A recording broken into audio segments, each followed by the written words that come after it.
Hello students, sir class 11th के लिए हमारे रिलेशन एंड फंक्शन चैप्टर चल रहा है। इसमें मैं आपको 2.2 के लिए इंट्रोडक्शन क्लास ले चुका हूं। आज मैं कुछ एग्जांपल्स आपको या कुछ और बताऊंगा जिससे कि आप 2.2 ईजिली सॉल्व कर सकते हैं और इन सब का यूज हम आगे भी करेंगे। तो जैसे कि मैंने आपको कल रिलेशन बनवाए थे R1, R2, R3 and R4, जिसमें कि सपोज करिए हमारा कोई भी रिलेशन है, सपोज करिए कोई भी रिलेशन है R, उसमें आपका जो है कि जो भी मैंने रिलेशन बनाया था 1, 4 या इस तरह से कोई भी हो गया। तो ये जो हमारे जो भी एलिमेंट्स हैं, ये जो 1, 4 जो भी हमारे ये रिलेशन बने हुए हैं, जिसमें कि हमने जो है कि A क्रॉस B निकाला था, कार्टेशियन प्रोडक्ट निकाला था और ये ऑर्डर्ड पेयर। ओके, तो इसमें अब आपको ये ध्यान देना है जो एलिमेंट्स हैं, ये है जो सेकेंड एलिमेंट है, इसको हम बोलते हैं इमेज ऑफ फर्स्ट एलिमेंट। क्या बोलते हैं? Second element is image of first element. आप बोल सकते हैं कि second element is image of first element, और आप बोल सकते हैं 4 इज इमेज ऑफ 1। ओके, तो इसको बोलते हैं इमेज, और ये जो 1 है इसको बोलते हैं प्री इमेज। क्या बोलते हैं? Pre image. ओके, तो इसको इमेज बोलते हैं, इसको प्री इमेज बोलते हैं। मीन्स अगर आप कहेंगे कि प्री इमेज ऑफ 4 इज 1 या 1 इज प्री इमेज ऑफ 4, दोनों चीज़ें आप कह सकते हैं। क्या बोल सकते हैं आप? प्री इमेज ऑफ 4 इज 1 या 1 is pre image of 4। Okay, and 4 is image of 1 और second element is image of first element. Okay, तो आपको कॉन्सेप्ट समझ में आ गया होगा कि जिस भी रिलेशन में जो भी हमारे ऑर्डर्ड पेयर दिए रहते हैं, उसमें जो भी एलिमेंट्स होते हैं, सेकेंड एलिमेंट जो होता है फर्स्ट एलिमेंट का इमेज होता है, और जो फर्स्ट एलिमेंट होता है वो सेकेंड एलिमेंट का प्री इमेज होता है। ओके, तो प्री इमेज और इमेज के बारे में मैंने आपको बता दिया। अब आगे चलते हैं डोमेन। डोमेन क्या होता है? एक ये कॉन्सेप्ट को इजीली समझिए, ये बहुत अच्छे टॉपिक हैं और बार बार यूज होंगे। डोमेन क्या होता है? In a relation set of first element of all ordered pair. मैं लिख देता हूं आपके लिए। In a relation set of first element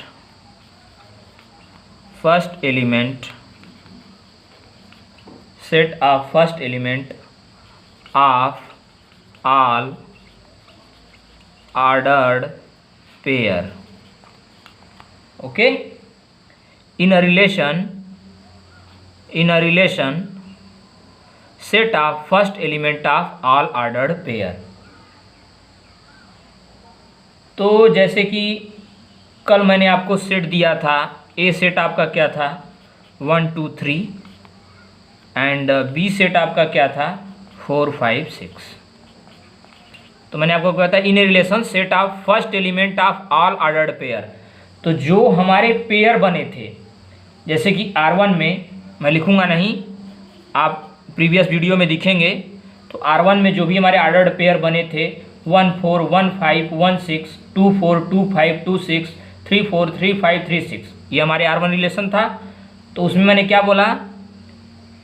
first element, सबका फर्स्ट एलिमेंट। तो R1 में जो हमारा डोमेन ऑफ R1 क्या होगा?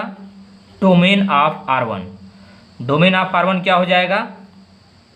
1, 2, 3। ओके, क्योंकि देखेंगे आप रिपीट कर रहा है, वो आपको समझ में आ जाएगा। Next, domain of R2। R2 में जो था आप देखेंगे पीछे जाकर, तो उनके फर्स्ट एलिमेंट क्या हैं, तो वहाँ भी आप देखेंगे 1, 2, 3 ही था। Okay, next domain of R3 ले लीजिए। डोमेन ऑफ R3 देखेंगे आप, R3 हमारा, मैं आपको बता दे रहा हूँ, जो R3 हमारा रिलेशन था उसमें हमारे एलिमेंट्स थे 1, 5 एंड 2, 6। ओके, ये R3 में रिलेशन था। तो मैंने पहले ही बोला कि जो हमारा डोमेन होता है सेट ऑर्डर्ड पेयर का फर्स्ट एलिमेंट क्या है इसमें, 1 और 2, 1, 2। ओके, तो ये हमारा डोमेन आप R3 हो गया। अब डोमेन आप R4 क्या हो जाएगा, वहाँ 5 था तो यहाँ भी क्या होगा, 5 ही होगा, क्योंकि कुछ ऐसा है ही नहीं जिसमें कि फर्स्ट एलिमेंट हो, जो भी हुआ है।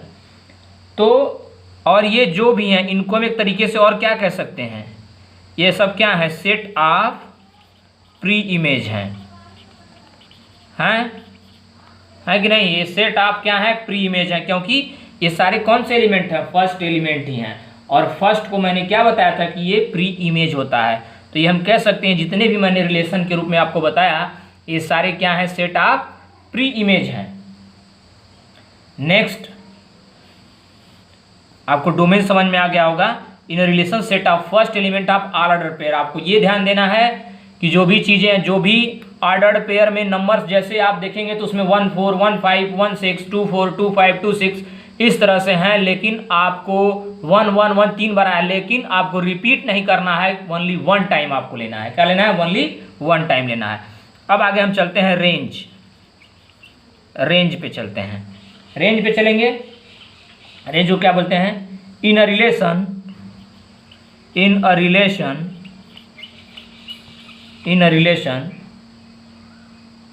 Set of second element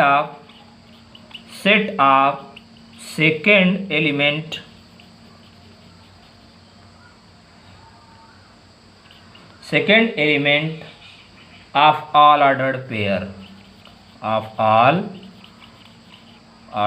pair. तो रेंज क्या हो जाएगा, range of R1, relation R1 का रेंज ऑफ रिलेशन R1 क्या हो जाएगा, सेकेंड एलिमेंट क्या था हमारा, ऑर्डर्ड पेयर। यहाँ भी 4, 5, 6 है, ऑर्डर्ड पेयर में भी तो यही रहेंगे। तो R1 रिलेशन में क्या था हमारा, 4, 5, 6।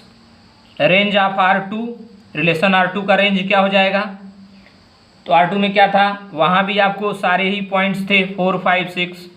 आप ध्यान दीजिएगा, वहाँ जाके आप प्रीवियस वीडियो में जब आप नोट्स बनाएंगे तो आपको पता चल जाएगा। अब R3, रेंज ऑफ R3 मैंने आपको यहाँ पर लिखा था, तो इसमें क्या है सेकंड एलिमेंट 5 एंड 6, तो क्या हो जाएगा इसका 5, 6। और हमारा रेंज ऑफ R4 अगर हम निकालना चाहें, रेंज ऑफ R4 रिलेशन, तो क्या होगा 5। सेट में नहीं लिखिए, आप डायरेक्ट 5 ही लिखिए, कोई दिक्कत नहीं है। तो ये क्या हो जाएगा, रेंज ऑफ R4। तो मेरे आशा से अब आपको समझ में आ गया होगा कि डोमेन क्या होता है। सबसे पहले प्री इमेज क्या होता है, डोमेन क्या होता है। डोमेन में आपको ध्यान देना है, ये नहीं कि सेट के एलिमेंट्स नहीं, ऑर्डर्ड पेयर के एलिमेंट्स, आपको इतना ध्यान देना है। ऑर्डर्ड पेयर का first element, but ordered pair के जो एलिमेंट्स होंगे वो रिपीट नहीं होने चाहिए, वही आप क्या लिखेंगे, डोमेन में लिखेंगे। और रेंज में भी वही सेम चीज़ है कि ऑर्डर्ड पेयर का सेकेंड एलिमेंट क्या होगा, ऑर्डर्ड पेयर के सेकेंड एलिमेंट वो भी रिपीट नहीं होने चाहिए, वो आपका रेंज होगा। तो इसको, अब रेंज को हम क्या बोल सकते हैं, सेकेंड एलिमेंट को हम वहाँ पे क्या बोले थे, मैंने इमेज बोला था, तो इसको भी बोल सकते हैं सेट ऑफ इमेजेज। क्या बोल सकते हैं, सेट ऑफ इमेजेज। तो इस तरह से आप क्या कर सकते हैं, domain, range, pre image, image, आप बिल्कुल क्या कर सकते हैं, सब फाइंड आउट कर सकते हैं। नेक्स्ट हम चलते हैं, कोडोमेन क्या होता है, कोडोमेन। तो जैसे हम रिलेशन को हमने क्या समझाया था, R from A to B, ठीक। तो यही जो सेकेंड सेट होता है, सेकेंड सेट जो होता है यही कोडोमेन होता है। क्या होता है, यही जो सेकेंड होता है, सेकेंड सेट होता है, यही कोडोमेन होता है। हमने कल आपको बताया था सेट ए और सेट बी लिया था प्रीवियस लेक्चर में, तो वही आपका क्या है, सेट बी जो है सेकेंड सेट है, वो क्या है, कोडोमेन है। जैसे हम कह सकते हैं रेंज जो होता है, range is subset of R equal to codomain. तो रेंज जो होता है, रेंज सबसेट होता है कोडोमेन का, आर इक्वल हो सकता है। रेंज मैंने आपको बताया था क्या, सेकेंड एलिमेंट तो सेकेंड एलिमेंट कहाँ होता है, किसका होता है, वही जो हमारा बी सेट था उसी का ही सेकेंड एलिमेंट होगा। तो वही जो रेंज होगा, रेंज में वही सेकेंड एलिमेंट ही आते हैं। तो सेकेंड एलिमेंट या जो भी रेंज होगा वो कोडोमेन का सबसेट हो सकता है और इक्वल भी हो सकता है। अब यहाँ पे आप देखिए, जब आप देखेंगे वहाँ पे तो रेंज जो होगा R1 जो होगा, रेंज ऑफ R1 होगा वो इक्वल होगा कोडोमेन के। ओके, R1 क्या होगा, इक्वल होगा कोडोमेन के। R2 भी क्या होगा, इक्वल होगा कोडोमेन के। अब R3 क्या होगा, वो सबसेट होगा कोडोमेन का। R3 क्या होगा, सबसेट होगा कोडोमेन का।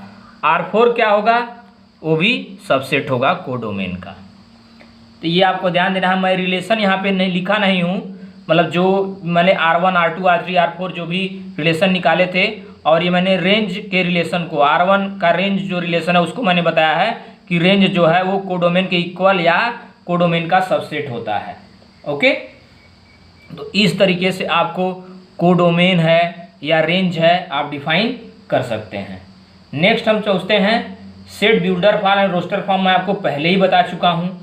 तो अगर हमको, जैसे मैंने प्रीवियस क्लास में आपको डिफाइन करवाया था, अगर मैं R2 को सेट बिल्डर फॉर्म में लिखूं, सेट बिल्डर फॉर्म में मैं R2 को अगर लिखूं सेट बिल्डर फॉर्म, वैसे मैं आपको बता चुका हूं, एक बार पुनः बता देता हूं।